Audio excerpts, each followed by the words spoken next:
आप सभी का स्वागत है हिमाचली हेल्दी किचन में। जय माता दी, ओम नमः शिवाय। आज बनने वाला है एक ऐसा भोग या एक ऐसा प्रसाद जो किसी भी पूजा में बनाया जाता है। इसके बिना कोई पूजा सफल हो ही नहीं सकती है।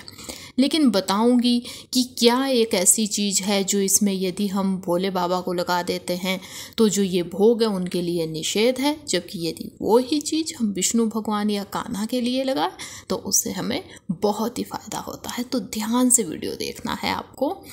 तो इस भोग को बनाने के लिए हमें चाहिए कोई पैन। पूजा के लिए बनने वाला है तो सबसे पहले मैं गंगा जल का छींटा इस पे दे दूंगी।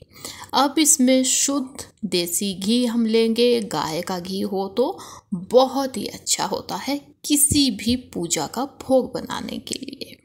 जैसे ही घी हल्का सा पिघले उसमें हम डाल देंगे गेहूं का आटा। ये जो भोग है ये हेल्दी भी होगा, स्वास्थ्य के लिए अच्छा होगा क्योंकि हम आटे से इसे बनाएंगे। साथ ही जैसे इसमें हमने कम घी का यूज़ किया है तो हेल्दी भी है। कम ही घी डालें, इससे आपको ये फ़ायदा हो जाएगा कि एक तो जो आटा है वो झटपट से भून जाएगा। टेस्टी बहुत बनता है ऐसे क्योंकि आटा अच्छे से भुनेगा, जल्दी भुनेगा, बहुत बढ़िया से भुन जाएगा।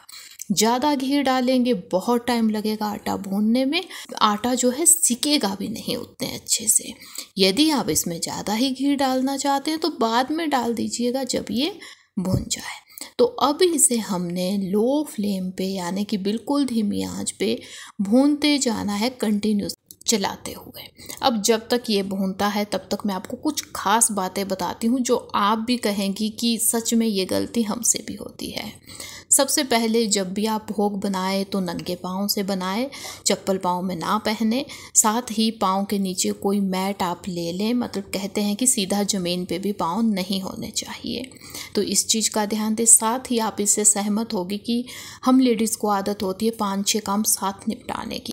तो मैं आपसे कहूँगी कि जब भी आप कोई भोग बनाए किसी भी देवी देवता का तो उस टाइम आप वो ही काम कीजिएगा, क्योंकि देखिएगा आपको भी ये समझ आएगी बात कि जब कई काम निपटाए हो तो हम नहीं ध्यान दे पाते भोग पे। जब हम वो ही बनाएंगे तो जिस भी देवी देवता को बनाएंगे ना, कम से कम उनका ध्यान मन में आएगा। जैसे शिव के लिए बनाना है ओम बोलते जाइए।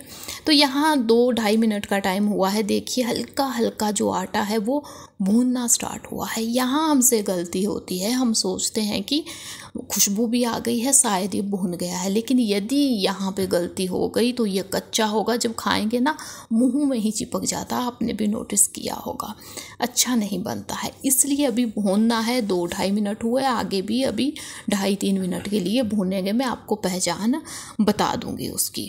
तो अभी इसे भूनते जाएं, ओम नमः शिवाय बोलते जाएं। आप केवल ओम ही बोले, लेकिन अच्छे से इसे मन से आप बनाइए, मन से इसका भोग लगाइए, सच्चे मन से भोग लगाइए। देखिएगा आपको बहुत शांति मिलेगी, आपकी फैमिली में शांति, धन धान्य कोई कमी हो ही नहीं सकती है। बस आपका जो मन है वो सच्चा हो। तो पकने देते हैं अभी इसे बढ़िया से। तो 6 मिनट का ही टाइम हो गया है, अच्छे से आटा भुन गया है क्योंकि मैंने बिल्कुल लो फ्लेम पे भुना है। 6 मिनट का टाइम लगा है इसमें। देखिए अब आप ध्यान से देखेंगे जो आटा है वो सूजी जैसा हो गया है, वैसे ही दाने दाने इसके हो गए हैं। ऐसा हो जाना चाहिए। जब आप ऐसे इसे भूनेंगे ना तो इसकी जो सेल्फ लाइफ है वो भी 2-3 महीने की हो जाती है। अब कुछ खास चीज़ें इसमें डालेंगे। मखाना, जी हाँ, भोले बाबा को बहुत पसंद है मखाना या मखाने से बनी हुई चीज़ें। तो मैंने मखाना इसमें डाला है, ये भी आपको संपन्नता लेके आएगा। अब इसमें कुछ हम बादाम भी डाल देंगे, कुछ मैं यहाँ पे कटा हुआ कोकोनट भी डाल दूँगी। ये सभी चीज़ें शुद्ध फॉर्म है, इनको डालना चाहिए यहाँ पे। वैसे तो जो मेन चीज़ है वो इसमें आटा ही है, घी है, जो मीठा डालेंगे वो है, लेकिन यदि इन चीज़ों को भी डालते हैं तो भोले बाबा को ये पसंद आती है। अब मीठे के लिए इसमें हम डालेंगे शक्कर, लेकिन जब हल्का सा ठंडा हुआ तभी मैं इसे डालूंगी क्योंकि गैस मैंने अब बंद की है जब ये भुन गया था। तो अब ये हम अच्छे से मिला लेंगे। इसमें शक्कर भी बहुत पसंद आती है भोले बाबा को, इसीलिए मैंने शक्कर का यूज़ किया है, चीनी का यूज़ नहीं किया।